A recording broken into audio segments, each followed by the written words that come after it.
about water and urban places. This is Ideanthro.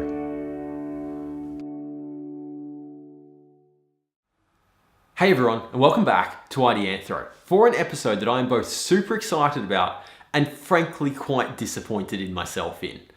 A couple of days ago, I visited Katoomba. So this is the city, Blue Mountain City Council is where we're at here. And Jeffrey Smith from Council took me out and showed me something awesome. And we have had an equipment malfunction and I don't have the episode I filmed with him. So instead of a great episode with Jeffrey, you are stuck with me explaining it in hindsight. See, we've got the footage and we've got no audio. Okay, what is it?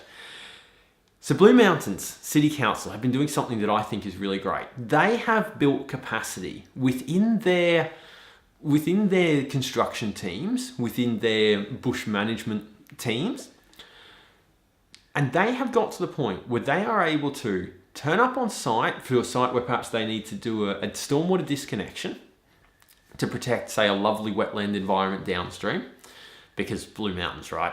Heaps of like really high quality, really important to protect waterways. So really clear connection here, as we've been actually talking about in recent episodes, really connection between like drivers to protect these waterways and the need to do water sensitive stuff.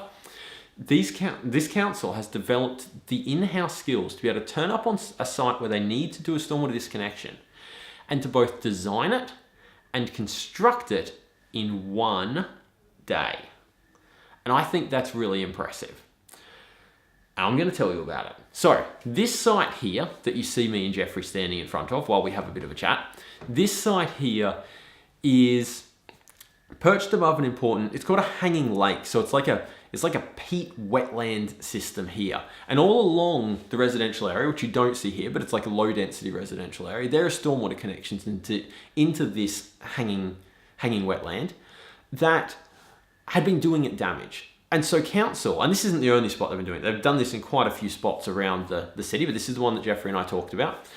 Council has developed the capacities in-house to be able to design and build these simple rain gardens within a day. Like turn up on site, scratch out the design on the back of a napkin and get to work and build it. Now, because they've developed experience here, like pre-deliver roughly the right, roughly the right amount of materials to site. So the amount of, based on previous experience, they know roughly, okay, we're doing a disconnection, we've got this much area, we're going to need roughly this much material. Pre-deliver that to site, turn up on site, do a design and implement these simple disconnections and get it done in a day. And for me, that's really important because that, like, so much of the time when we see water sensitive approaches get put in the ground, particularly if it's a rain garden, like maybe if it's like a simple disconnection or something like a downpipe disconnection, or maybe even a water sensitive street tree. Maybe I've seen some of that stuff get done pretty simply and easily, but I've never seen something as complex and potent as a rain garden. Not that rain gardens are super complex, but like such a potent stormwater measure be able to be designed and installed in a day. And so I think this is really, really important. They've built this capacity simply by going out and initially training with stuff, but then giving them the opportunity to practice those skills. So often what we see here is local government construction staff get the opportunity to build rain gardens, but they don't get the opportunity to do it consistently. And so if you think of any skill you've ever practiced, like think of any sport you've ever played, think of cooking, think of any sort of skill where that you develop over time. One of the key elements to this is consistent practice. And what Blue Mountains Council have done is they have been able to not only initially train their staff in this, but give them opportunities to consistently build systems time and time again. And it wasn't too long from practicing constructing these systems regularly that they got the hang of doing it. Now, don't get me wrong, there's some really passionate staff involved here. Eric, who I got to meet really briefly, and who I really enjoyed chatting with for that brief amount of time. Eric is super knowledgeable about this and really passionate about this as well. But the point is, by giving their staff the opportunity to practice building these rain gardens regularly, they've developed the ability to do it quickly, cost effectively, like on the go, on site in a day. And I think that's amazing. And I think that there is a lot that we can learn from that and take back to like the major cities in Australia to help us with our water sensitive journey. But I'm going to leave that to the next episode. So enjoy, to finish off this episode, a few photos few couple of clips of video of the systems in the Blue Mountains region that this team has been able to construct. I think it's wicked. Jeffrey, thank you for showing me around.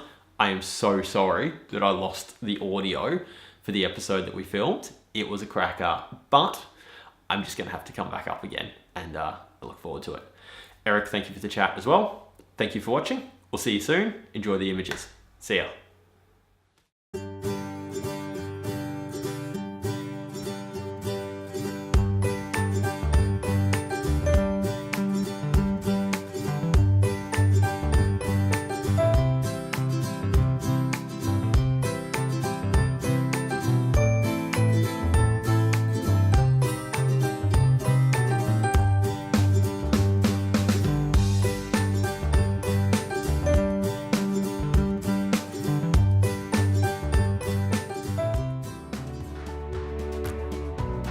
Before you go, our best episodes come from your questions.